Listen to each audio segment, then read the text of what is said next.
we all carry around with us things and struggles that other people know nothing about. And who are we to judge and look at that person and judge what they're going through or what they have to deal with at home or what their child is going through? And ironically, a lot of people that I think have judged in the past with Catalina or other autistic kids have now come to me years later and said, my grandchild now is on the spectrum and I feel so terrible about the way I used to judge your child. Can you help me? Or my nephew was just diagnosed.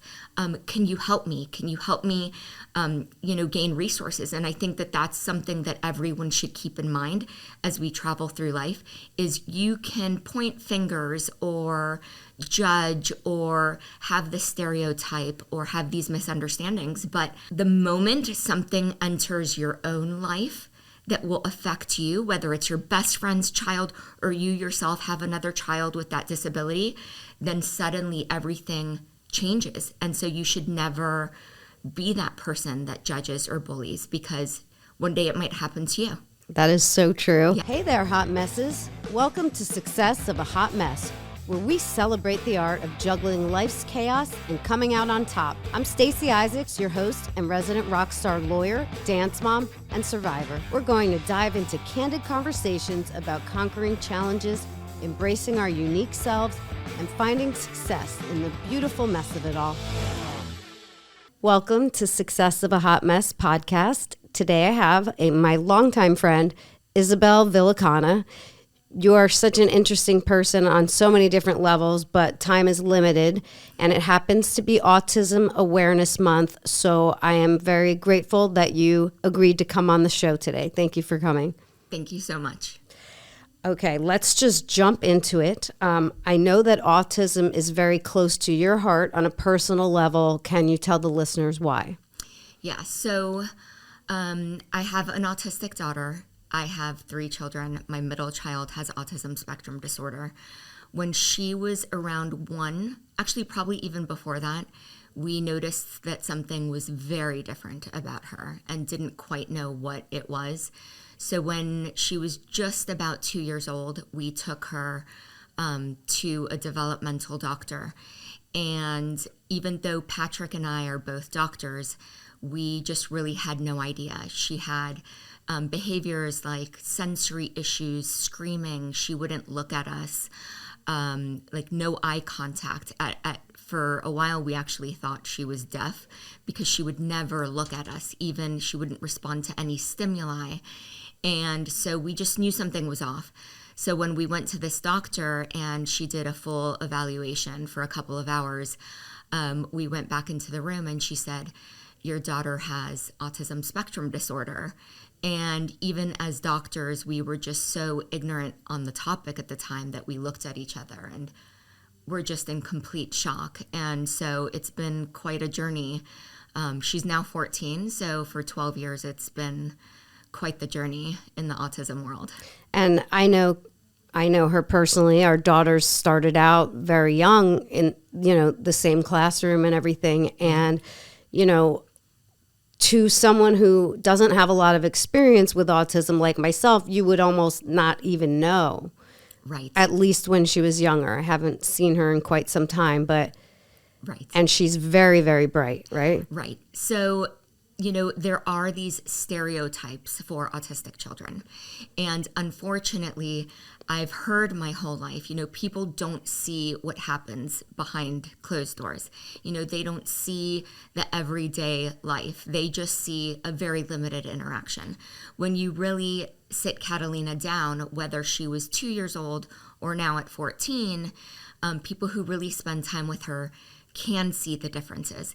And I think where that discrepancy lies is that statistically speaking, about a third of the children that are diagnosed with autism spectrum disorder have learning disabilities. About a third of them are pretty much average, and a third of them are genius. And Catalina's actually in that genius category. So she has a 141 IQ, which is a genius. And I think because she's so smart, people think, well, she talks, she's very verbal. And so the typical, the stereotype of not being able to speak when you're autistic or hand flapping behavior, she doesn't have those attributes. And because of that, a lot of people have told me throughout her life, like, oh, I can't even tell. But she possesses a lot of the other characteristics that are kind of more behind closed doors. Got it. Yeah. So navigating the school system when you have a genius child who is on the spectrum, I mean, personally, I remember seeing you very, very upset, and this was elementary school, with how they would handle things. Has that been a big challenge? Super big challenge, actually. So starting in kindergarten, something happened, which was a very unfortunate incident that has kind of carried with Catalina her whole life, which is when she was in kindergarten, she had an IEP, which is an individualized education plan for her disability, and she was supposed to be in what's called a supported classroom, which means that there is someone there to help her navigate the daily stressors that a neurotypical child or a non-autistic child is able to navigate on their own. And there was a change of administration that summer, and something fell through the cracks, and Catalina was put into a kindergarten class that did not have any support. So she was in a mainstream class with no support. And things just completely fell apart after that because she was treated like everyone else. The teacher had no understanding of this disability. So if she acted out or she made a weird noise or she didn't want to participate in group activities, it was go sit in the corner, which further isolated her from the children. And I'll never forget when I was at actually a book fair, I was one of the volunteers that year. And there was a little girl who came up to Catalina and was talking to her. And even the mother, like you could see the discrimination even with the mother. The mother said, no, we don't talk to her, just because she had heard that she was different and would act out in class. And it's because she didn't have that support system. And so finally a group of parents went and, we had the situation rectified. They were able to put in a shadow, an aide for her to help navigate situations, and things got much better but for a while there, it was extremely distressing. And it does seem like either it was not as diagnosed when I was growing up, or it was called maybe hyperactive. Would you agree that it seems very common now to be on the spectrum? What are the statistics, if you know? Yeah, so the specific statistics, because it's constantly evolving, the CDC in the year 2000, there was only one child out of, one child out of 150 children was diagnosed with autism in the year 2000. Now, the current statistic for the CDC is 1 in 36 children. So it's actually the fastest growing developmental disorder in the United States currently. What about food colorings and all of the other poisonous substances? I mean, what is different now? Why is it so common now? Okay, so great question. So I think that, all of that, what you're talking about, the food coloring and different poisons and what we eat, I think that affects all of us as a general population, right? I don't think that that's specific to the autism community. If anything, autistic people are actually known as having a much more limited food base, right? So they're very specific with what they eat. Yeah, they're so much pickier. But what people attribute it to, including the CDC, is that now there's just more awareness of the signs. So whereas maybe 30 years ago, a child acting out was just considered a misbehaving child, now they're starting to understand that, no, it's not just a misbehaving child, it's something inside of them that is different. So there's more awareness, there's more diagnostic tools, there's more diagnostic criteria being used, in which when a child presents with a problem, they're able to further define this as, oh, you're on the spectrum. Is this diagnosable with an MRI or a CAT scan of the brain? Currently, no.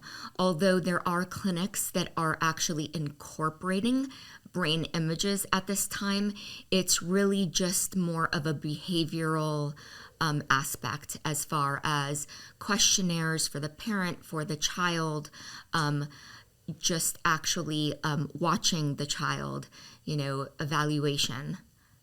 That's more diagnostic now. Do you remember how you and Patrick felt? I mean, I bet it's clear as day to you sitting in the doctor's office. It's probably very overwhelming, but what else did you feel when you were told she has autism? So at first, Patrick and I were both in shock mode. We were like, how are we both doctors and parents? And we had no idea, because people, they do actually think, oh, well, the two of you should have known. But we don't. Like, if you're not exposed to something specific, you don't really have a full understanding of it. I, myself, we were both in shock. Patrick more went at the beginning into kind of this retreated denial mode. Like, didn't want to admit it to anyone, didn't want to talk about it. I was the complete opposite. I went into almost like fight or flight mode. I started picking up the phone, calling therapists, calling doctors, doing my research, calling Florida Early Steps to start early intervention. And then probably it took Patrick about a month, and then he came around. But yeah, it was very difficult. It was like a dark time. I'm sure. Yeah. Isn't your mom a pediatrician? My aunt is, who's like a mom to me. Did she see any signs? She did, but once again, it's kind of like when you're so close to it, I think sometimes you're also in denial. You also make excuses for it. Like, oh, she, for example, Catalina would never look at us when we would call her name. And we would even grab the keys and say, Catalina, Catalina, she wouldn't look. We would grab the keys and jingle them. She wouldn't look.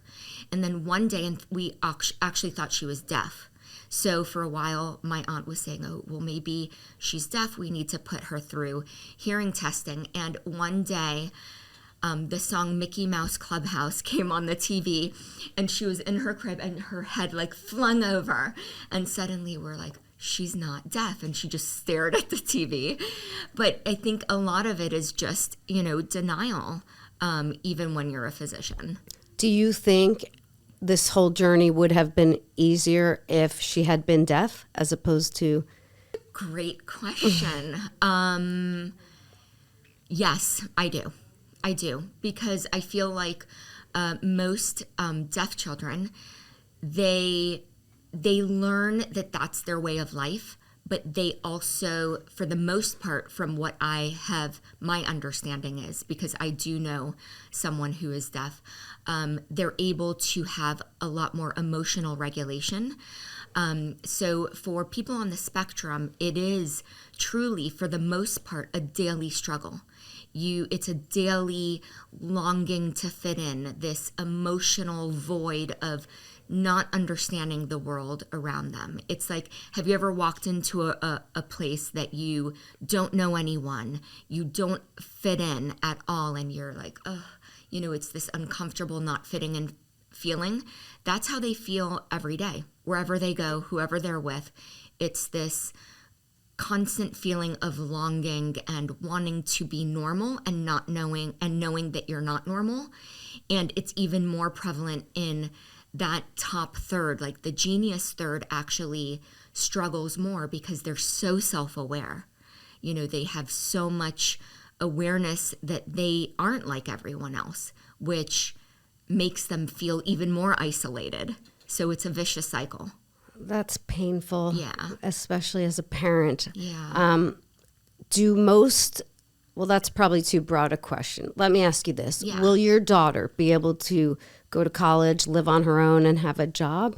So that's a question I ask myself every single day. I believe so. It's something that I want to believe that she can do. She's wanted to be a vet since the time she was very little. She loves animals. She's definitely brilliant enough.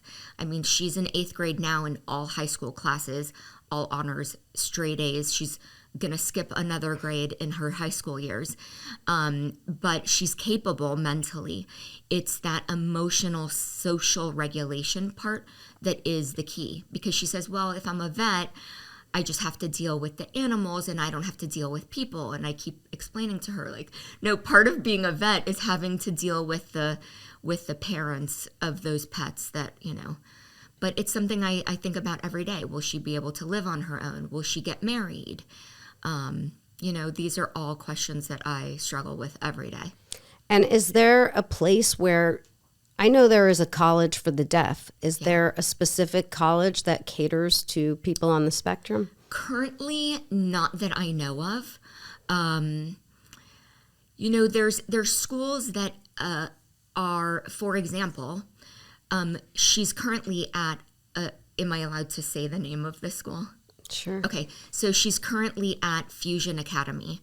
And Fusion Academy, although it's not at all a school for just the disabled, they have so much acceptance and awareness and accommodations for people with disabilities that it makes life infinitely easier, whereas a lot of teachers in the public school system just didn't understand her because she's just one in a mass of children.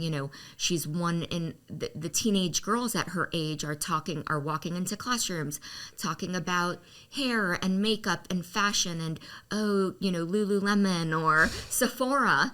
She walks in and she has no interest in any of those things. She wants to talk about deeply philosophical things that, a 50-year-old philosopher would talk about.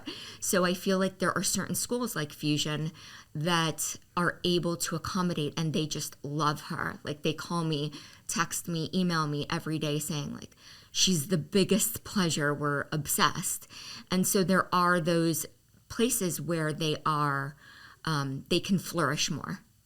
I know there is a car wash in the area that only employs autistic individuals, which obviously rising tide. Yeah, Catalina is a genius, but yes. I mean, I think it's nice that we do have certain places that people can get jobs. Absolutely. And Rising Tide, I've been supporting them since day one, just because I drive up and I immediately recognize that they are on the spectrum. And I love that they are, doing something what I don't think people realize, because sometimes I see people who don't know that it's an autism place pulling up and they get frustrated because something might not be so perfect.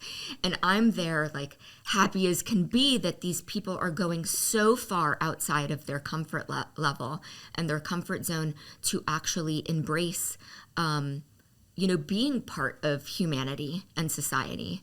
Yeah, I agree with you. Yeah.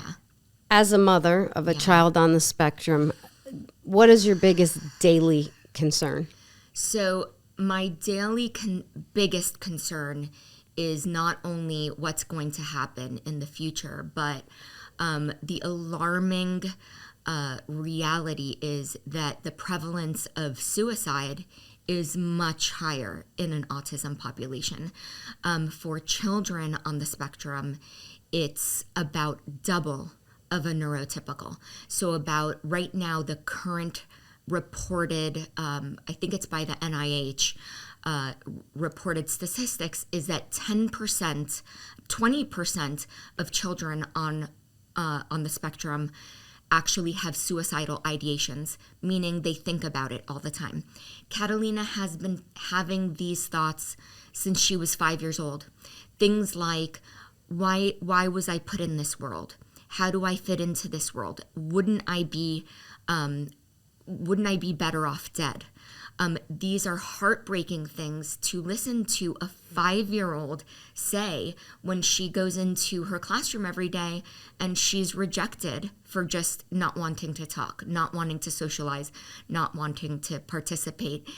She comes home and has those feelings of, well, Mom, if I wasn't going to belong, why did God even put me here? And it actually statistically intensifies as you get older. So the rate right now is 10% of autistic children have suicidal ideations.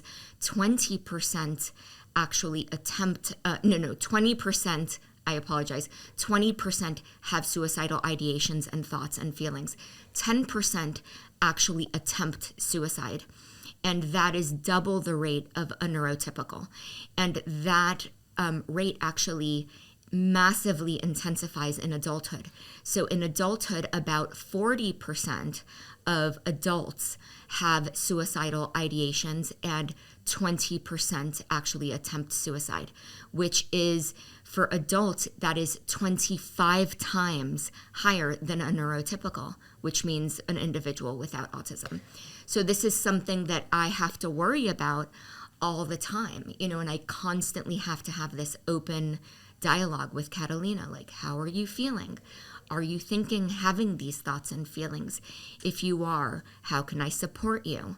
And so it is. And she's very open and honest with me, which is a great thing. That's a startling statistic. Like, I have goosebumps. I really didn't know about that. Yeah.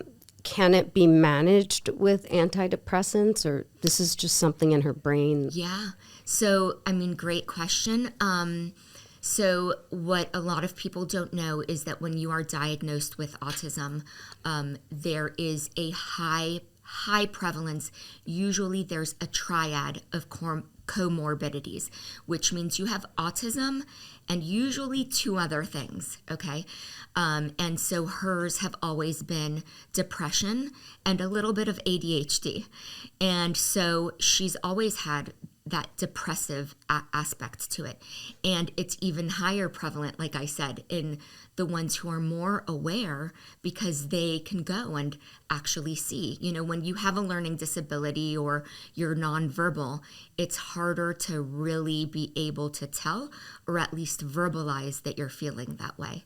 When you're very intelligent and aware, and so it's actually the statistics, I forgot to tell you this, but the statistic is even higher in that upper third of the genius. Yes. So the more intelligent you are, the higher prevalence of suicide. So I am probably, I have to be in the most concerned third of the parents. So in a way, I'm very, very lucky that she's so smart. She can outsmart me probably and I'm a doctor, I have master's degrees, doctorates. She could outsmart me by the time she was 10 years old. It's wild. It's totally wild and crazy. But you give her any problem, she can figure it out. But it's something that I have to worry about all the time and just talk about this with her all the time, and just have, I have basically like a support emergency team in place for if anything happens. That's great. I know Catalina knew you were coming on, I think. Yes. Is there a message that she would like? Because we always hear the parent's perspective or the psychiatrist. Yeah. What message would Catalina want everyone to know about her condition? So I actually specifically, because most of her communication, even though she's extremely verbal, she likes to just write things out. So I said, Catalina, can you give me your thoughts about autism? Because I know you're always telling me how ignorant or non-educated you think people are. And she said, my message would be that autistic people commonly enjoy different things than the average person. They shouldn't be held to the same standards of enjoyment by what others do. By forcing them to do stuff that they don't feel comfortable with doing without regard for how they feel is actually an inherently negative thing, and it just intensifies the negative internal cycle that we already go through. Things that are most regarded as pleasant, such as specific tastes or touch, or a touch or a sound or a fun experience can actually be distressing for us. Acceptance is better than awareness, because any ableist person can accept autism and still be a jerk. But to accept is to understand and appropriately accommodate the differences and know how to not mock these individuals or use discriminatory slurs such as freak or retarded. She's been called those things? Yes. So this is actually a perfect example of why I had to take her out of the public school system. So I'll just give one example. Last year, she just doesn't talk to anybody. She sits by herself in the cafeteria on the edge by herself, she's not mean to anyone, doesn't interact with anyone. And this was in a mainstream school last year.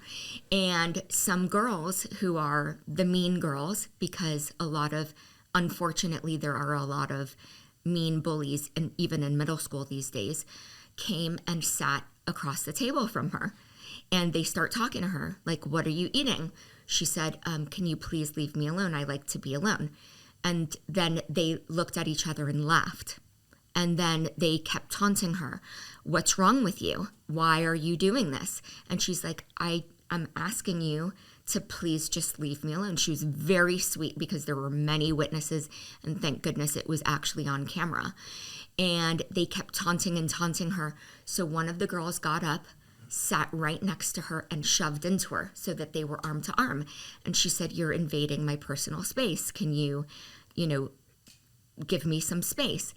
And on the third warning, she wouldn't. So she literally just grabbed her and slightly pushed her, not like a big shove. She didn't hit her, nothing. They went straight to the administration.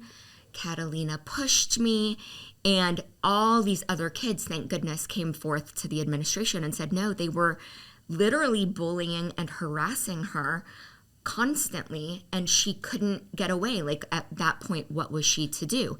Because she's many times gone to the administration and said, this is what's happening, and they say, just ignore them.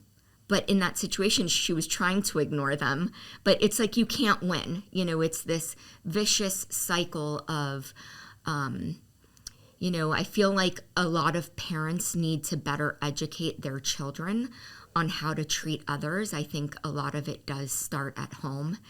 And, when you see a kindergartner being told by the mom, like, we don't interact with a child like that, it's crazy to me. No, that's literally crazy. That is literally crazy. Yeah. And to this day, it still affects us as a whole. And I think people should be aware of how, when Catalina went to the office and wrote this whole paragraph that day on how that affected her and how she felt like she was being mocked like an animal, for their amusement.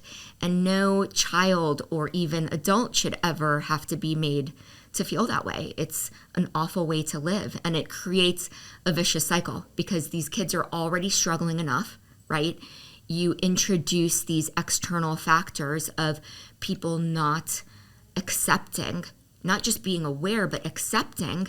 And so then you get called a freak. So that day people, they were calling her, oh, you're such a freak. You're so retarded. Just because, which is not even medically the proper term, just because she didn't want to interact with them. So, and those things ironically just lead to the vicious cycle of her internalizing more, not wanting to be more part of society and wanting to retreat more, which just makes her even more of an outsider. Well, to lighten it up a bit, yeah. What are some of the joys of raising an autistic child? It's a great question. So I get asked all the time since Catalina was born. I think you probably have even asked me this at one point. Like, gosh, Isabel, this must be so tough having a disabled child. Like, I don't know how you do it. You're such a rock star mom. Like, it must be such a struggle for you. And although it is, I can honestly, genuinely say that I feel like having an autistic child has been the best thing that's ever happened to me. That's great. I know. I feel like before Catalina was diagnosed, I feel like I was a lot more judgmental, not accepting. Thanks. I feel like, you kind of live in the bubble of your own world, right? You know what you know, and you don't know what you don't know. And, from the time she was little and because it was too bright in a restaurant or too many people or too many noises, and she would scream her head off and cover her ears and go under the table. And I would see neighboring tables and say like, oh, why don't they discipline her? Like, she's such a misbehaving child. Like, they're not disciplining her enough. And I would sit back, and at the beginning, my heart would shatter because that wasn't a tantrum or me not disciplining her. It was that she was overstimulated. And I feel like now I'm able to navigate the world with a different lens. And honestly, it's been the biggest blessing. I'm a lot more relaxed. I'm a lot more accepting. I'm a lot more forgiving. I'm, my kids and their friends call me chill guy, if you know that meme, because nothing startles me. I kind of go with the flow because I've realized that, that we all carry around with us things and struggles that other people know nothing about. And who are we to judge and look at that person and judge what they're going through or what they have to deal with at home or what their child is going through. And ironically, a lot of people that I think have judged in the past with Catalina or other autistic kids have now come to me years later and said, my grandchild now is on the spectrum and I feel so terrible about the way I used to judge your child. Can you help me? Or my nephew was just diagnosed. Can you help me? Can you help me, gain resources? And I think that that's something that everyone should keep in mind as we travel through life is you can point fingers or judge or have the stereotype or have these misunderstandings. But the moment something enters your own life that will affect you, whether it's your best friend's child or you yourself have another child with that disability, then suddenly everything changes. And so you should never be that person that judges or bullies because one day it might happen to you. That is so true. Yeah. And I just want to, before we finish, ask you, what do you have in your toolbox to juggle all of this? Because you've got 3 children, a business, one of your children, has this autism. So what do you do to juggle all of these things going on? I feel like at this point I have it down to a science. Thank goodness. It is hard, but I just make time for everything that I need to make time for. I've gotten, like in that chill guy mode, I've become so not reactive that I've literally been injecting patients before, and in the middle of injecting them, a school is calling and I put them on speakerphone and they say, Catalina's in crisis. She's escaping right now, because it's called, a lot of kids on the autism spectrum are on flight risk, or something major happened. She just did this or she just did that. And I'm just like, it's okay. I'll be there when I get there. Just keep her in the room. And I'm able to just make time for everything that I need to make time for.